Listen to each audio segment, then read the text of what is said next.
front of me are the parts for the engine from my 1972 Wolf TW lawnmower. The engine is a Sachs KM3, which is a 110cc Wankel Rotary engine.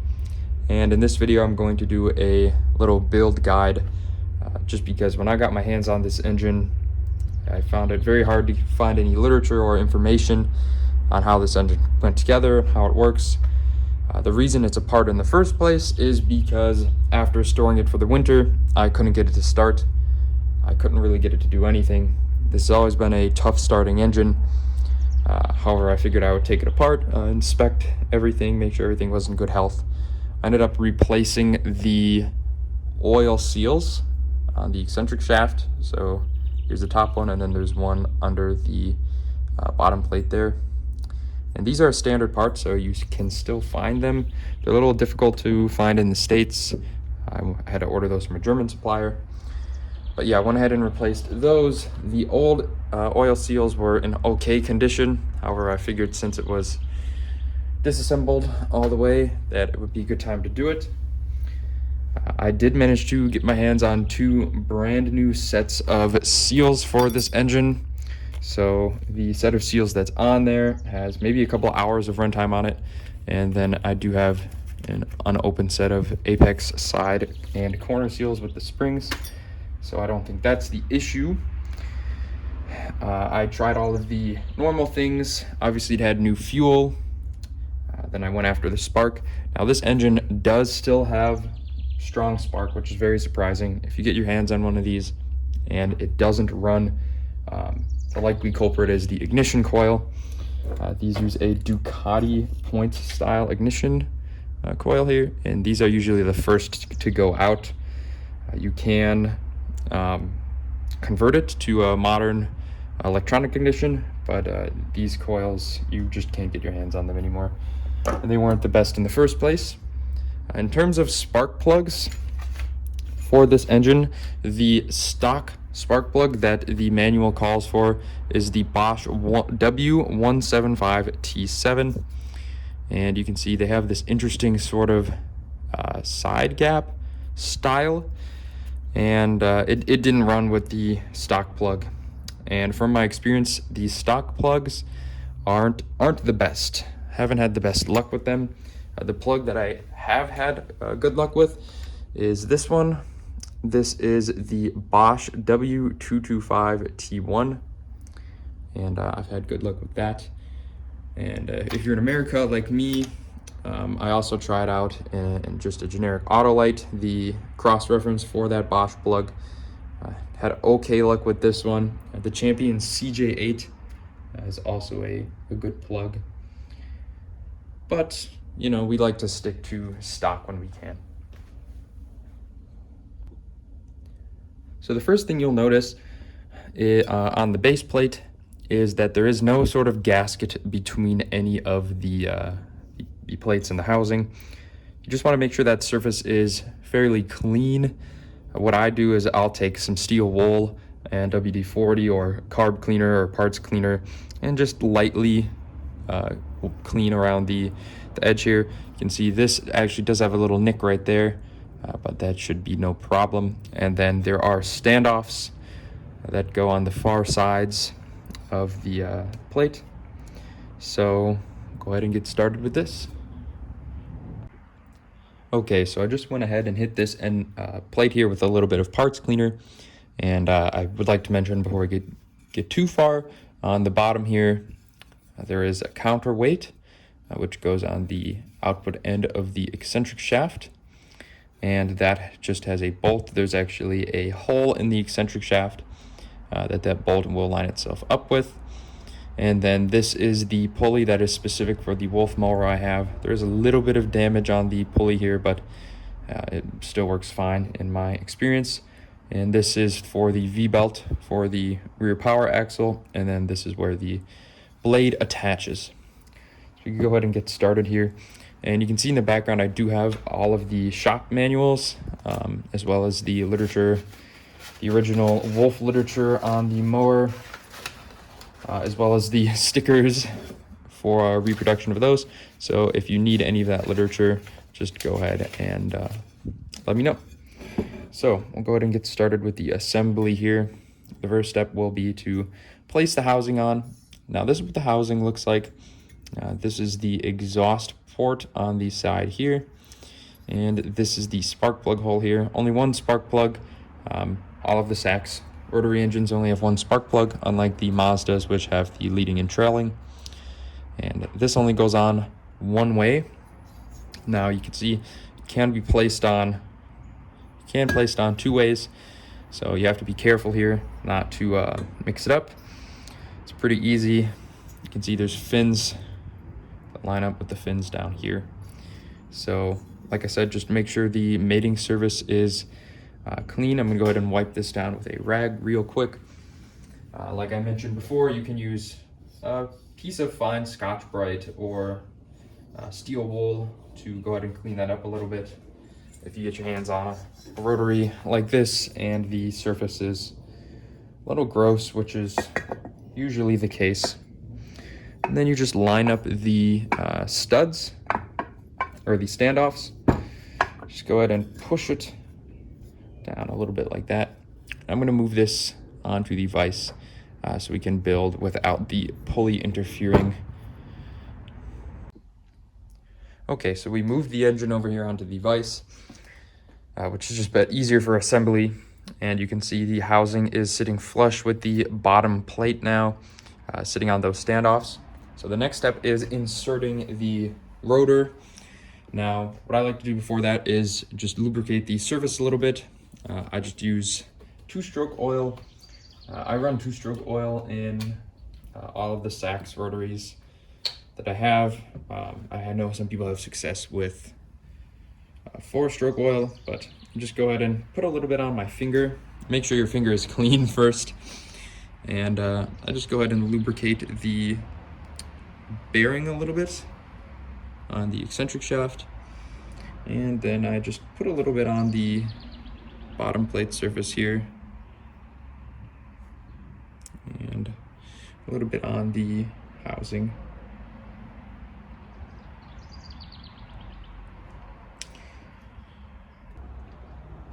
Now let's take a look at the rotor. This is a fairly interesting rotor, actually. This is the only rotary engine that ever came like this. Now, you notice this side looks pretty typical. You have your corner seal slots, your side seal slots, and then the bearing in the center. But if we flip this without losing the corner seals, you can see there are no side seals or corner seals on this side. It's just a flat mating surface. And rumor has it Sachs did this to make the engine more affordable, only having that one side of seals. And obviously this can cause some problems. The rotor will have to be replaced if that surface wears down instead of just the seals. But anyway, we're going to go ahead and insert the rotor. Now I do like to rotate the eccentric shaft into a position more like that for insertion. And you just go ahead and set the rotor in like that.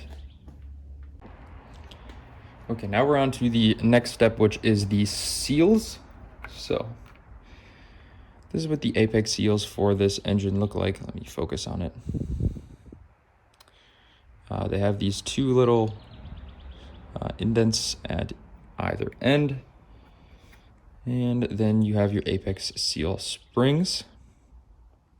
So the way this works is the spring sits on the back of the seal like this, sort of like that. And the way I like to insert them is I line up the spring and I just go ahead and place it in like that. Focus again. Just go ahead and place it in like that and simply slide it down. Make sure it bottoms out. There's one seal. So let me move the camera a little bit. Okay, we're gonna go ahead and finish installing the seals. Just like before.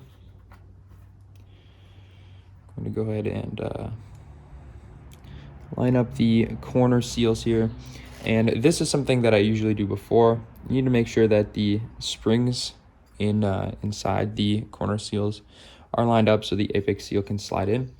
Now, luckily, since this only has the corner seals on one side, you can do it while the rotor is in. But if you were assembling one of the other Sachs engines, you would need to make sure those springs are lined up before you place the rotor in. And we'll just go ahead and place the spring in again. It's these are pretty small parts. It's difficult sometimes.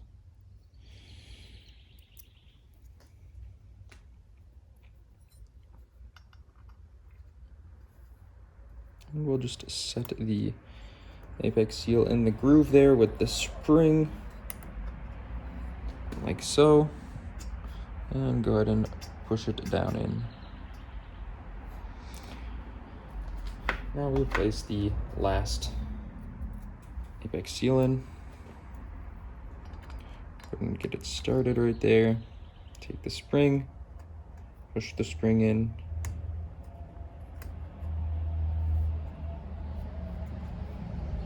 And just go ahead and slide the seal in. Now we're on to the side seals. And like I mentioned before, these seals have maybe a couple hours of runtime on them. Let me focus. And if you get one of these engines and pull it apart, you want to put the shiny side up on these seals. So let me go ahead and focus on the rotor again. Now the springs are already in the grooves here. I did not remove those, but I'll take one out just so you can see what they look like. This is a side seal spring. And we'll go ahead and slide that in place. And like I said, shiny side goes up just because that's the side that was running. And the side seals just fit in the grooves like so.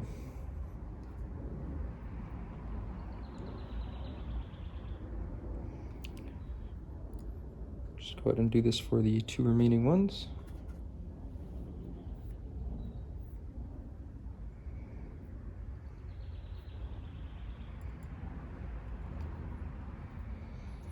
Just like that, all the seals are installed.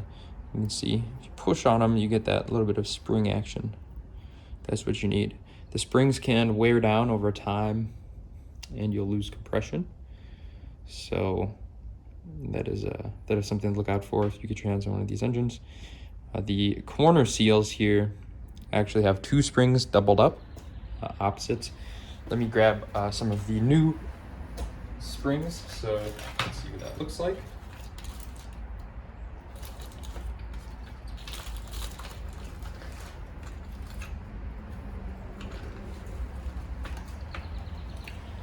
Here's what the corner seal springs look like. Sort of half circles U's, and two go underneath each corner seal. And this is what the corner seals look like.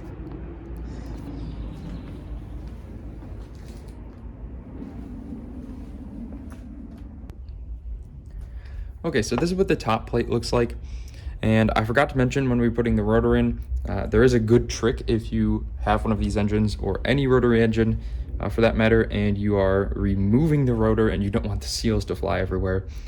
And I have a video of that. You just put a rubber band around the seals. So go ahead and play that. Go ahead and put a rubber band around the seals on the rotor to sort of help encourage that they stay in place. Otherwise, you can have a bad day. They will launch.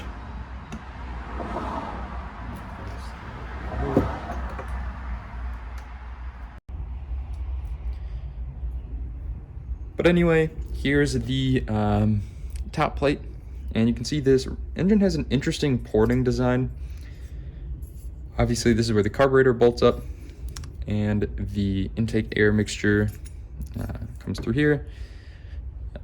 exit this port right here, there's actually a small hole in the back right there, if we can focus, which just goes up above the bearing over there to get some of the lubrication, the oil with the fuel mixture on the bearing. The fuel mixture then travels through the openings in the rotor. That helps with cooling the rotor, and then pops out the port in the bottom plate down here and enters the combustion chamber. So one thing you have to be really careful with these engines is they're very easy to flood. You could fill up the port in the bottom plate there, and then it would be difficult for the vaporized mixture to get into the chamber there. So just got to be careful with flooding these out. If you do find yourself flooding it out, you can pull the muffler and the carburetor off and pull it over, and then just sort of let it air out. So we're gonna go ahead and place the top plate on here. One of the standoffs is here, and the other one stayed in the top plate there. So we'll just go ahead and place this on. And this can only go on one way as well. You can kind of see the fins line up. You could make the mistake of putting it on like that, but the exhaust and the intake are supposed to be opposite one another. So we will go ahead and place that on right there, like so. And we want that to just line up with these standoffs. Now the next step is going to be inserting these M6x80 hex bolts to hold the whole engine together. One of them is shiny because when I got my hands on this engine, a bolt was missing, which led me to believe someone was in here before me. But went ahead and grabbed a new one. So we're gonna go ahead and put all of these in finger tight, and then we'll go ahead and snug them down. Okay, all of the through bolts are torqued down. The manual calls for 8.2 foot-pounds, so if you're assembling one of these, you really don't have to crank down on these that hard. And obviously, if you're putting it together, do the sort of star pattern. You don't want to go in a line, just like putting a tire on a car. And the next step here is going to be mounting the ignition system. So let's go ahead and tackle that. So this is what the actual ignition system looks like. Go ahead and set this on. Now, luckily, this can only go on one way. You can't mess it up the way that these are positioned. I believe that way is this way.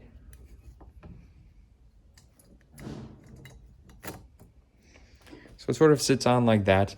Now, there is supposed to be a small little metal piece right here, a clip that holds the ignition cables down. This is the grounding cable to stop the engine. And obviously, this is the spark plug. Okay, back to the ignition system. So grab a little screwdriver, and there are 2 screws here on either side of the coil. So we'll go ahead and get those not entirely snug down yet, just tight enough to hold everything in place, because we will have to check some measurements.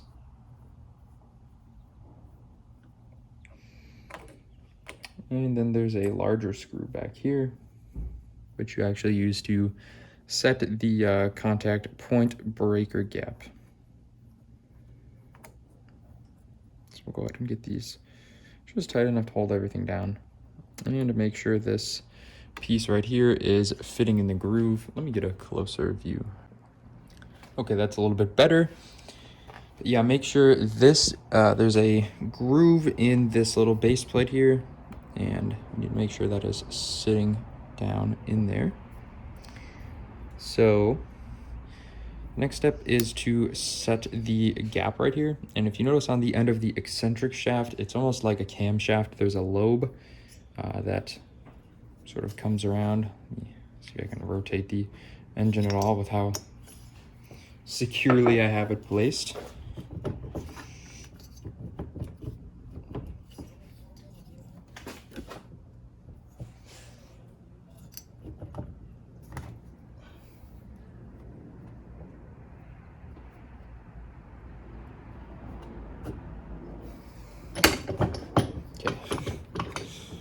got the engine free. So you can see there is a little lobe right there, like a camshaft.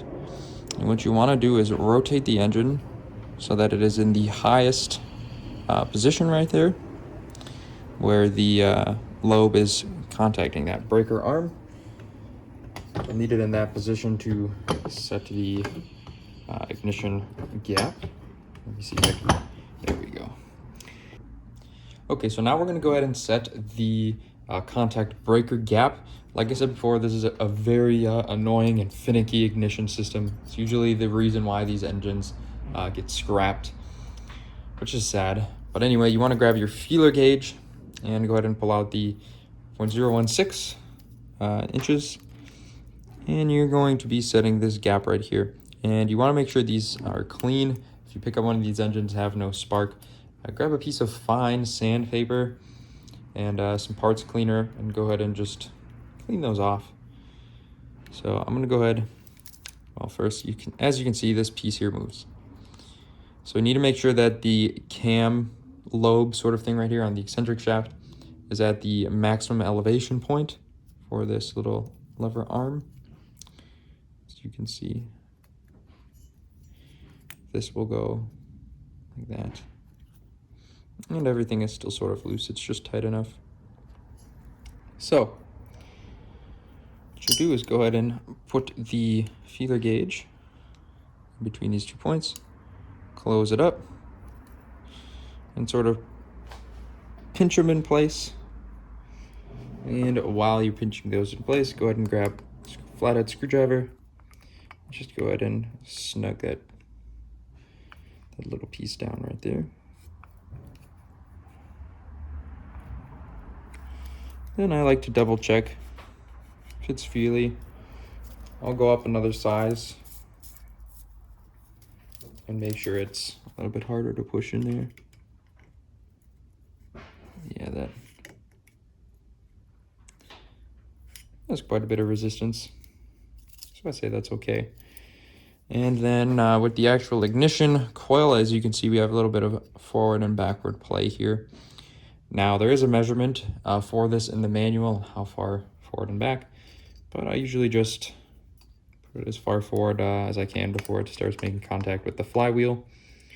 So I'll just go ahead and push it a little bit beyond the base plate extension here, and go ahead and snug these screws down.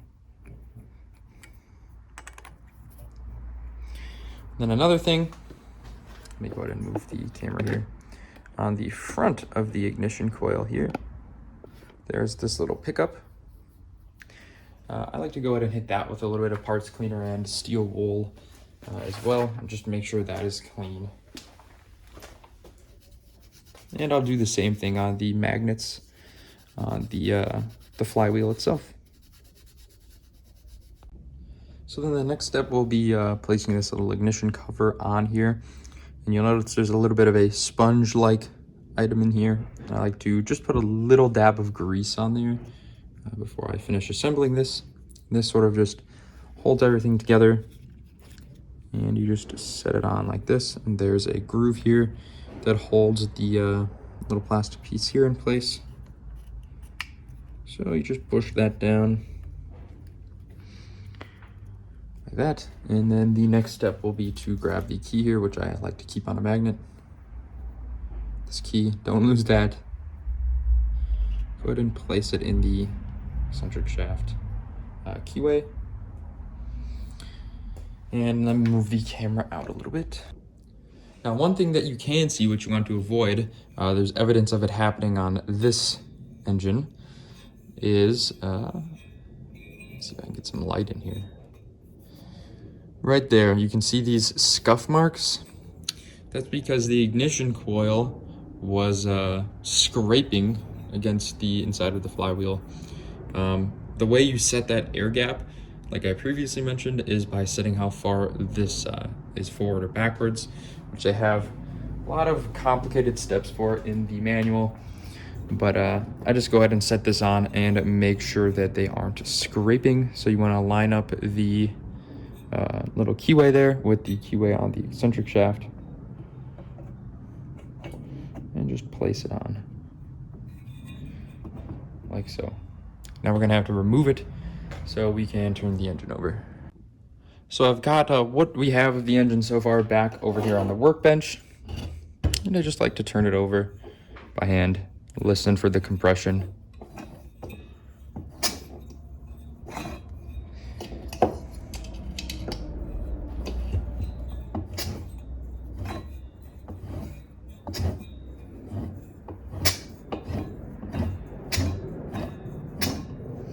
And you can hear all three chambers are making compression. I will do a compression test once I have it back on the engine or on the mower. I know that this specific engine can make upwards of 110 psi, so we'll need to make sure that it is doing that. But now I generally like to check for spark in this state, because you put everything back on and then put on the mower and have no spark, and you have to disassemble everything to get to the ignition system. So I usually just grab a spark plug, and I went ahead and set what I have so far of the engine on the mower body so we can check for spark. And I turned some of the lights off. The camera is zoomed in quite far, so I hope you can see. We're gonna go ahead and just set the pull start on top and check for spark.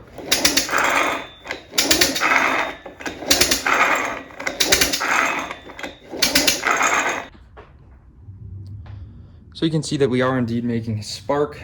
It's not exactly the brightest, but it's there. Hoping that'll be enough.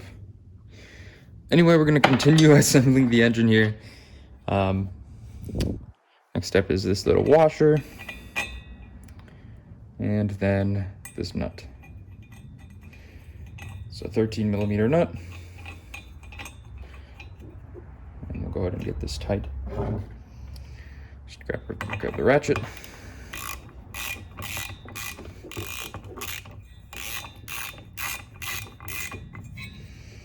I'll go ahead and snug this down. The manual calls for something ridiculous like 60 or 80 foot-pounds here.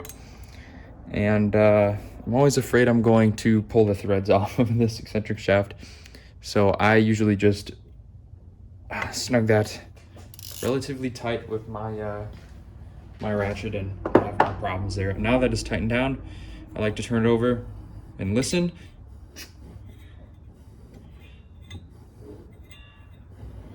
Just make sure it's not scraping against the ignition coil, which I am not hearing. So we can continue. Okay, so the next item of interest will be the carburetor. Now, the carburetor did not sit with fuel in it. However, I am going to quick clean it and explain how it works. This is a very frustrating carburetor. I don't like the design. It's incredibly restrictive, which, you know, there's reasons behind that. I know people who take the KM3 and put it on carts or bikes or something like that, and the first step is to get a less restrictive carburetor. The opening is very small, but the reason being was to keep the revs down. It was meant for a lawnmower and keep the temperature down. So, as you can see, this engine got hot at some point in its life. I really have no history on this mower or engine, other than it was imported to the United States, and I'm from Germany, and I have no idea how often it was used, but it seems like it was taken care of fairly well. So this lever right here is the supposed to be the speed adjustment lever for the engine. This is supposed to be starting. There's a sticker that goes over this lever. This is the start position, which appears to just be a choke, but has this interesting sort of spring-loaded throttle plate design here. And then this is just increasing throttle, and then this is actually shutting the engine off. The lead from the ignition goes to here, and when these make contact, grounds it out. And then on this side of the engine is the governor. So there is a spring-loaded vane right here. You can see there's a secondary butterfly valve that snaps shut. So it wants to stay in this position, which is closed. let me grab the housing. So that sits in here, and there's actually this little peg right here, which holds the butterfly valve like this open to a certain extent.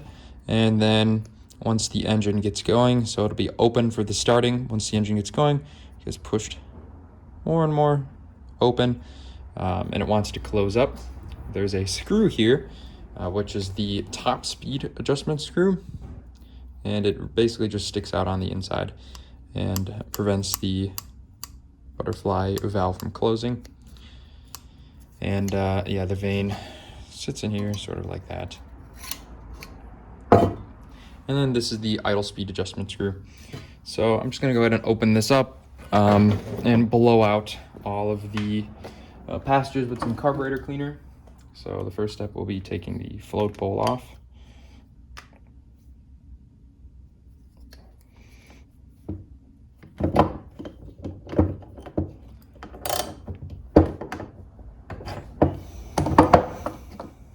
So this is a Bing carburetor. Like, I think all of the Sachs Wankels were Bing.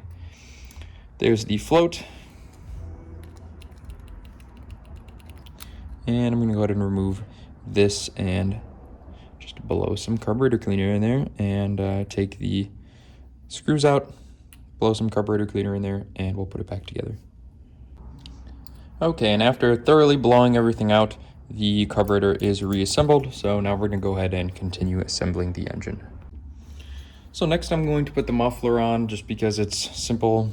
This is what the exhaust looks like. It has this interesting exhaust exit here, where it actually exits below the bed of the mower. My only thoughts on why they did that could be because it smokes a little bit, but this is just held on with an Allen key. Put a little grease on the muffler here so it slides on easier, and this just slides on to the exhaust port on the housing, and we go ahead and snug it down. So go ahead and do that. Okay, so this is starting to look like an engine now. I went ahead and snugged the muffler on.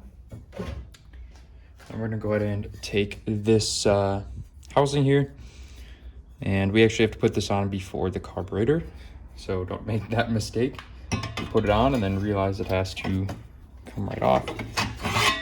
And you want to make sure your cable here is tucked under like that. And we put the go ahead and put the cover on so it doesn't get crushed. So go ahead and slide that on. And there we go. And if you want to see, here's the tag for the engine. And this cover is held on with screws like this. And they go in these gaps. So go ahead and get all of those attached. And while I was at that, I just went ahead and attached the carburetor. So now this is pretty much a complete engine. We're gonna go ahead and put it back on the mower, and then attach the blade, fuel tank, and the little heat shield. So let's head over there.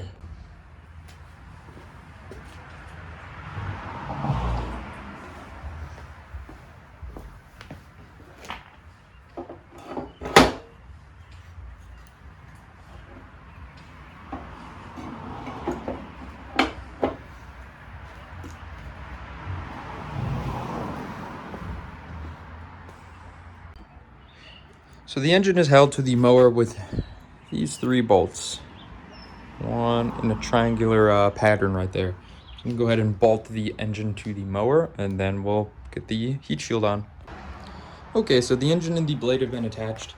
Next step is this little mesh heat shield, which simply sits like